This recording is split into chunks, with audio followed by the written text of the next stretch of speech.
Nandito kami ngayon sa itaas ng bundok at pupunta tayo sa isang bukal ng tubig na kung saan ay sinasabi nilang may naninirahan ng mga pulang isda, pulang hipon at mga pulang palaka.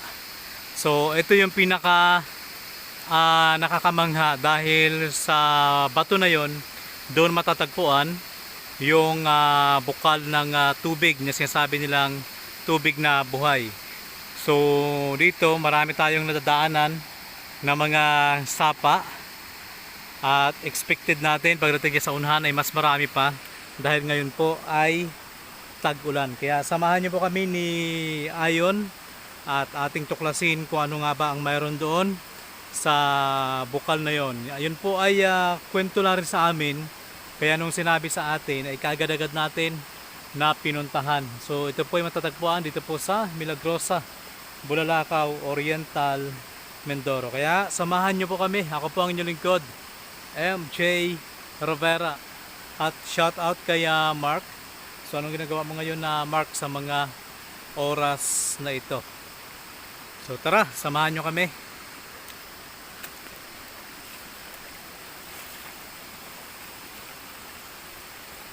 Sa mga bago pa lamang po dito sa ating YouTube channel, bago po tayo magpatuloy, pasuyo naman po subscribe at pakipindot na rin po ng bell button para lagi po kayong updated sa amin pong mga video.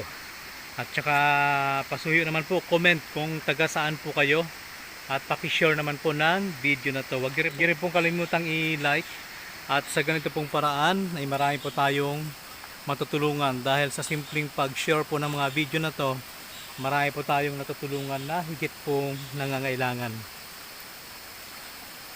Puro ilog talaga yung aming nadadaanan. Naka tatlong sapa na tayo.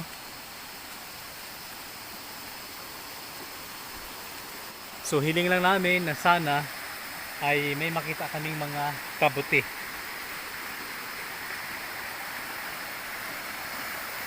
Lakas ng tubig sa ilog dahil nga po baha ngayon.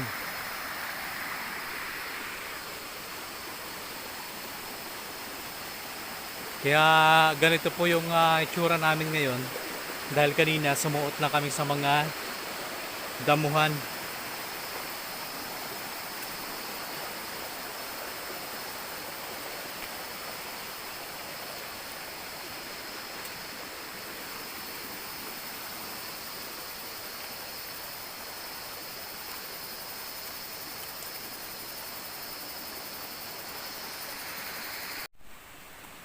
So yan, medyo masukal na yung tinadaanan namin. Sana lang matagpuan natin no, yung mga hipon na kulay pula.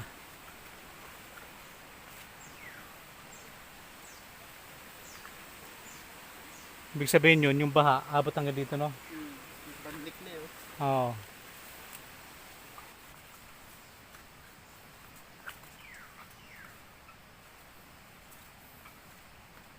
Sukal.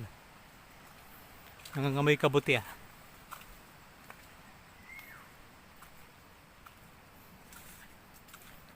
Masukal ang kapaligiran.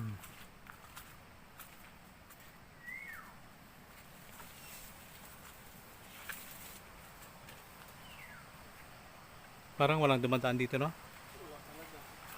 Oo.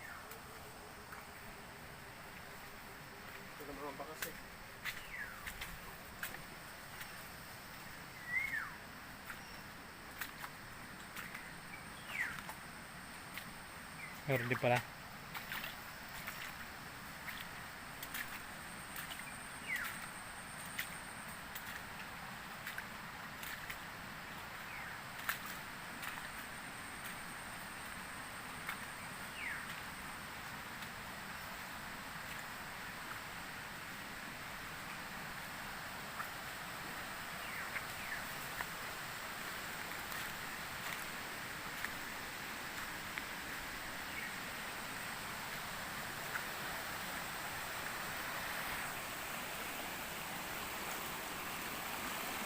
Malalim na.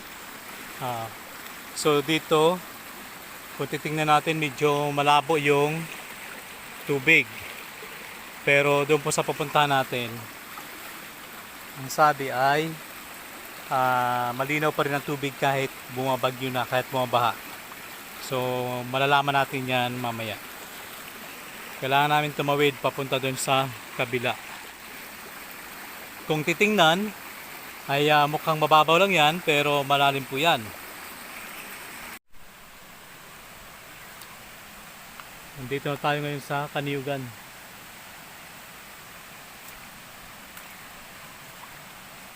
Ibig sabihin may tao dito ngayon.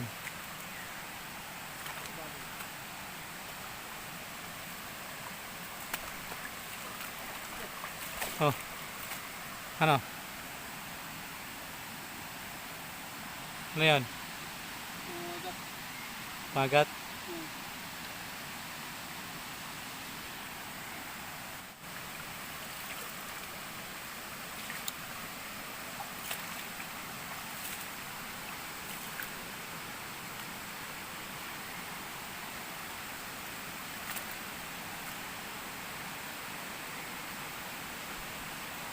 Puro tubig oh.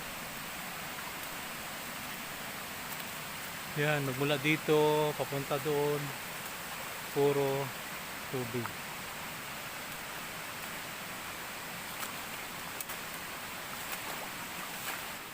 Ayan, pagdating po dito, medyo malinaw na po yung tubig. So, paakyat po tayo. Papunta po doon sa itaas at babayin po natin itong mahabang ilog na ito. Papunta po doon sa bukal na tinatawag nilang bukal ng buhay.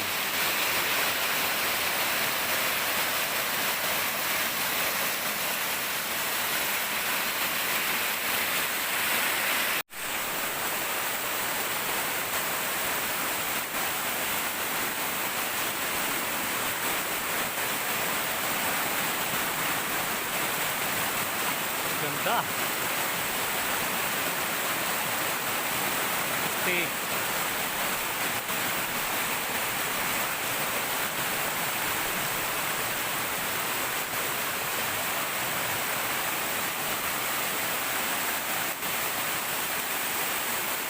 So, tuntunin natin kung hanggang saan talaga to. Akyatin natin hanggang pataas.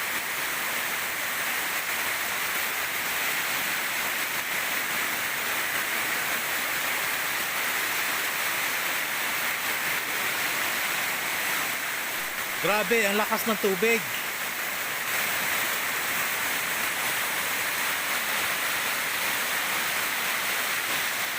Itong mga ganitong senaryo, parang sa pelikula ko lang napapanood.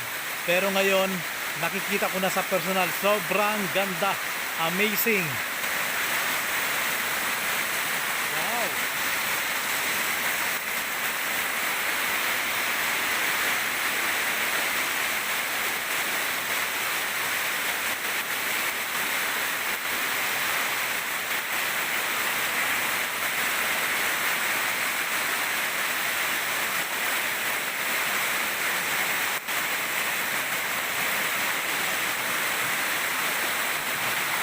Kung mapapansin natin, sobrang linis po ng tubig at pwede po itong inuman.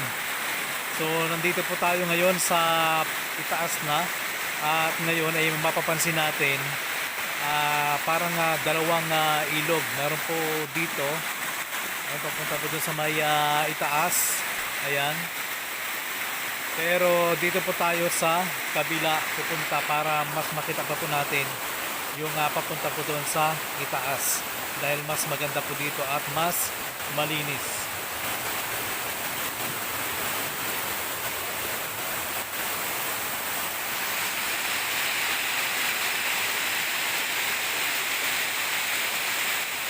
Ayan, sarap maligo. Sobrang ganda.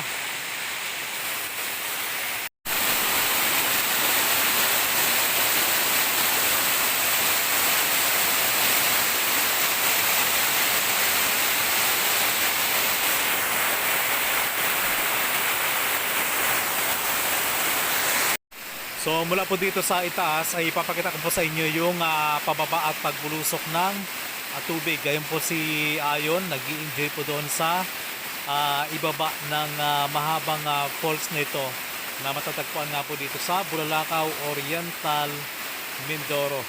Sobrang ganda at talagang nakakamangha ang lugar na ito. Sarap maligo.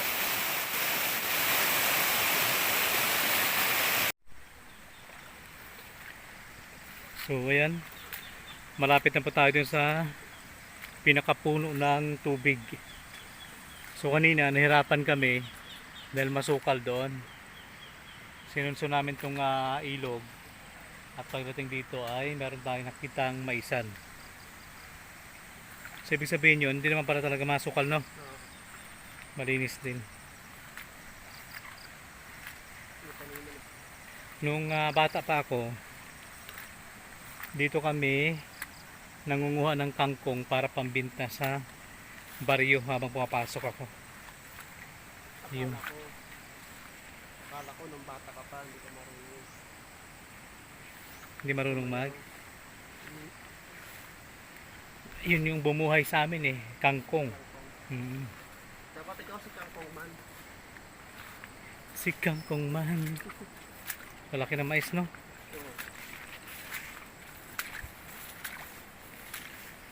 Sabi nila hindi lumalabo ang tubig dito, pero parang malabo. Huwag nila tayo ipapahiya, ang bango ng mais. Ha? Pula, paru-parang pula. Saan? Ayun nga. Yung mga paru-parang pula. Para sabi nila, yun tirahan ng mga hayop, yun puro pula na. Tama talaga pala. Yung mga hipon daw dito pula, isda pula. Tapos, pero may papara-paro din na puti.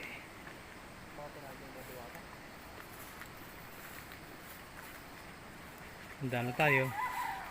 Medyo madulas. So, nandito na tayo sa mismong bukal ng tubig. Imagine, puro nga siya bato pero may tubig, malakas na tubig. Bumubulwak talaga yun, Parang katulad dun sa isang pinunta natin. Kaya ito, malinaw. Tabi-tabi po. Oh, yan na yung pula. Kulay pulang tutubi. Ang hinintay natin yung kulay pula na isda at saka hipon. Kung magpapakita.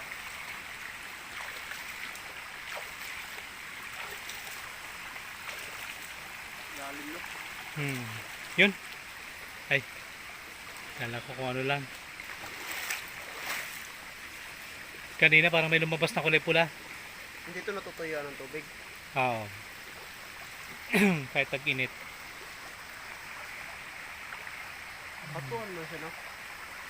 Batuhan mo. Yung puro siya bato. Tapos ito yung punong kahoy. Ewan ko anong kahoy ito. Pero yan pero ang lakas ng agos. Saan kaya galing to, no?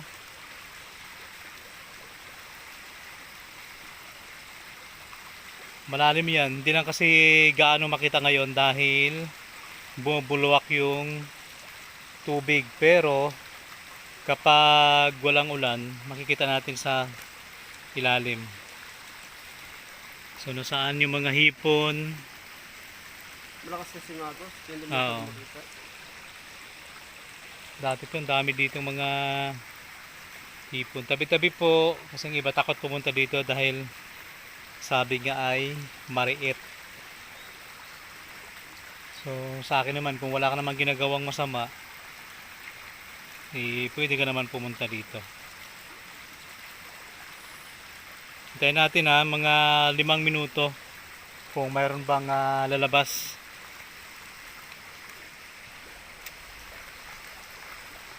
Parang palakas ng palakas yung tubig, no? Oh, yun, maganda tingnan. Oh? Astig, yung pagbulwak.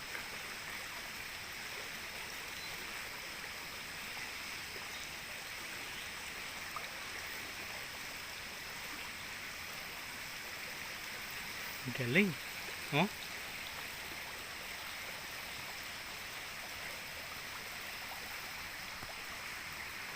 Dito sabi nila may malaking ahas daw eh.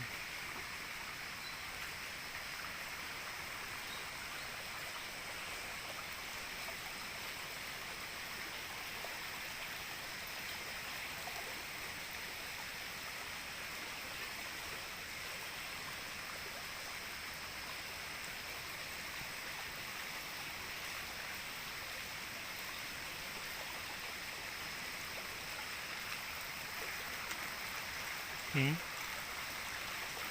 Grabe yung bulwak niya.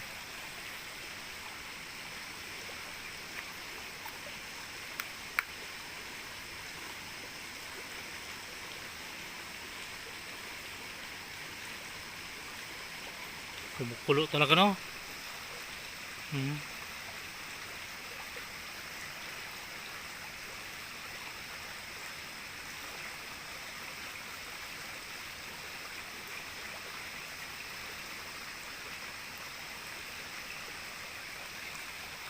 So yung mga tubig na ating nadaanan kanina ay dito po yan galing.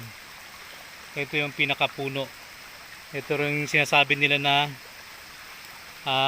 pinakapusod ng dagat sa taas ng bundok. Pero iba din po ito ha sa mga ipinakita natin. Ito dito po malinis dahil puro bato at saka ayun ang kahoy. Doon naman sa pinuntahan namin ni Ayon ay masukal. Nakakatakot.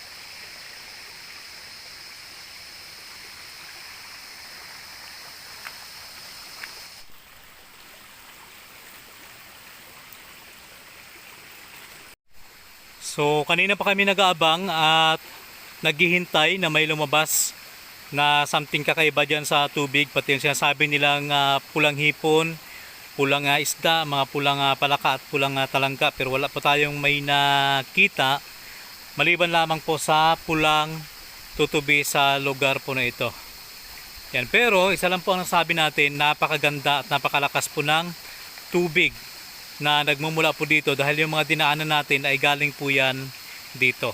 So ayun po, maraming salamat sa pagsama niyo po sa amin at sa mga bago pa lamang dito po sa ating YouTube channel. Huwag niyo po kalimutang mag-subscribe at pakipindot na rin po ng bell button para lagi po kayong updated sa mga kakaibang video na ating ina-upload bawat araw. Sa ngalan po ni Mark na nasa Romblon, ako naman po inyong lingkod MJ Rivera, kasama natin si Ayon J. Epitito. Muli maraming salamat and God bless. bye bye guys.